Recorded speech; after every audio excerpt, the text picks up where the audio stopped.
प्यारे दोस्तों, कहा जाता है कि कितनी भी औलादें हों, वालिदैन अपने बच्चों को शहजादे की तरह पालते हैं। लेकिन सारे बच्चे मिलकर भी अपने वालिदैन को नहीं पाल सकते, बल्कि बुढ़ापे में उन पर जुल्म करते हैं। आज हम आपको एक बाप और बंदर का वाक्य सुनाने वाले हैं। पुराने ज़माने की बात है। एक इंसान दो बेटों का बाप था। उसने अपने बेटे के लिए बेशुमार कुर्बानियाँ दी और माँ बाप तो कभी जताते भी नहीं कि वो अपने बच्चों के लिए क्या कुछ कर जाते हैं। वो आदमी बेहद गरीब था, लेकिन अपने बच्चों को किसी की चीज़ की भी कमी महसूस नहीं होने देता था।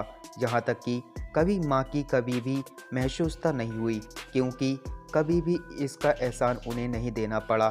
जी हाँ दोस्तों, उसकी बीवी बहुत पहले गुजर चुकी थी। बेटे बहुत छोटे थे जब माँ का इंतकाल हुआ था। वो इंसान बहुत रहमदिल था। एक दिन जब वह मेहनत मजदूरी करने जा रहा था, रास्ते में उसे जख्मी हालत में बंदर का एक छोटा सा बच्चा नज़र आया। वो तकरीबन मरने वाला था। उसने जल्दी से उस बच्चे को उठाया और डॉक्टर के पास ले गया और उसकी मरम्मत पट्टी करवाई और अपने घर ले आया। अब दो बेटों के साथ साथ बंदर, वो छोटा सा बच्चा, उनके सर पर और उनके घर पर रहने लगा था। वो बंदर का बच्चा बड़ा होता गया और जहाँ वो इंसान बहुत बूढ़ा होता गया, अपने बच्चों की जिम्मेदारी उठा उठाकर उसकी कमर झुक गई थी, लेकिन कभी भी कोई शिकवा जुबान पर नहीं आया। वो बेटे ऐसे गद्दार, ऐसे बेवफा थे कि उन्हें अपने बाप का कोई एहसास नहीं था। बचपन से ही उनके सिर्फ फरमाइश की आदत थी, जबकि बंदर का जो बच्चा था उसको अपने मालिक से बहुत लगाव था। बच्चे जवान हो चुके थे। बाप ने पढ़ा लिखा कर इतना बड़ा काबिल कर दिया था कि वो अपने पैरों पर खड़े हो चुके थे। अब उनकी शादियां भी हो चुकी थी। जब शादी हुई तो उनको जो घर छोटा लगने लगा। बंदर जो अब बड़ा हो चुका था, वो देखते ही देखते बहुत ही ज़्यादा बड़ा हो गया। दोस्तों, मेरे मालिक के साथ उनके बेटे कैसा सलूक करते हैं ये भी देखता था, और वो बेजुबान जानवर अपने दिल में बहुत गम महसूस करता था। अपने मालिक के हर वक्त वो साथ रहता था। एक दिन तो बेटों ने ये कहकर बाप को अपने घर से निकाल दिया कि अब इस घर में आपके लिए जगह नहीं है, महंगाई बहुत बढ़ गई है, खर्च पूरा नहीं हो पा रहा है। अगर आप कहते हैं तो हम आपको ओल्ड एज होम, यानी जहां जाहिल लोग अपने बूढ़े माँ बाप को रहने के लिए छोड़ आते हैं, वहां ठहरवा देते हैं। वहां पर आपके बराबर के बूढ़े लोग होंगे, आपको भी नया साथी मिल जाएगा। बाप समझ गया कि बेटे क्या कहना चाहते हैं। उसने कहा, तुम मेरी परवाह मत करो, बस तुम खुश रहो, मैं खुद यहाँ से चला जाता हूँ। बच्चों ने बाप को घर से निकाल दिया। ये तक नहीं पूछा कि आप कहाँ जाएंगे, बल्कि खुश हो रहे थे कि बूढ़ा बाप घर से निकल गया।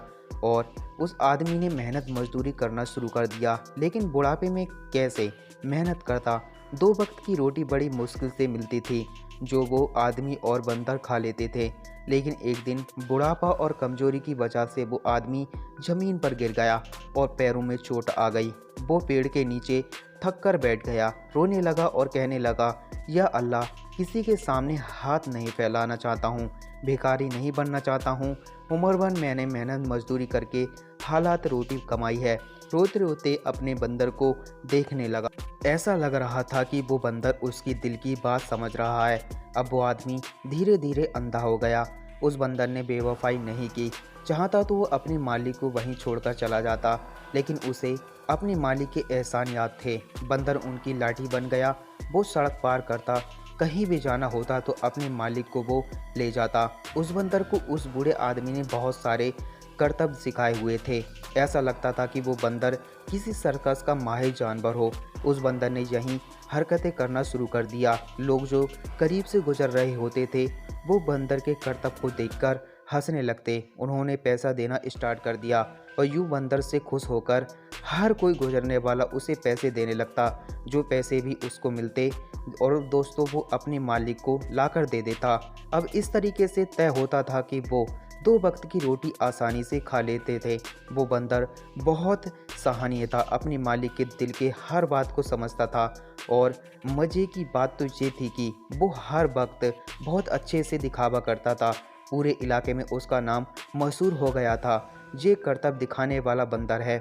एक दिन उस बंदर पर एक सर्कस के मालिक की नज़र पड़ गई।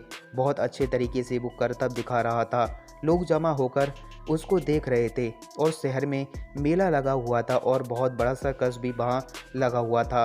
सर्कस के मालिक ने जब बंदर को इतने बेहतरीन तरीके से अपने हाथ हिलाते हुए, उछलते हुए, कूदते हुए देखा तो सोचा कि इस बंदर को अपने सर्कस में बाकी जानवरों के साथ शामिल कर लेता हूँ। वो सर्कस का मालिक बूढ़े आदमी के पास आया और कहा कि ये बंदर आपका है। उन्होंने कहा, हाँ, ये मेरा प्यारा सा बंदर है, मेरे साथ रहता है, मेरे बुढ़ापे का सहारा है। सर्कस के मालिक ने पूरी बात उसको बता दी और कहा कि आप अपने बंदर को मेरे सर्कस में काम करने देंगे। अच्छा, मैं बहुत ही ज़्यादा पैसा दूंगा और आप दोनों को रहने के लिए जगह भी दूंगा। और आप जो सड़कों पर भटक रहे हैं, कोई ठिकाना आपका नहीं है, आपको जगह मिल जाएगी। आपके शहरी में नहीं बल्कि बड़े बड़े मुल्कों में हम जाते हैं। हमारा सर्कस बहुत बड़ा है, सोच लो, आपको बहुत अच्छा ऑफ़र दे रहा हूँ। अब तो बूढ़ा आदमी उस खुश हो गया। अब इससे ज़्यादा बेहतरीन बात और क्या हो सकती थी। अब वो दोनों सर्कस में शामिल हो गए। सर्कस में बंदर को नए नए करतब दिखाने शुरू कर दिए।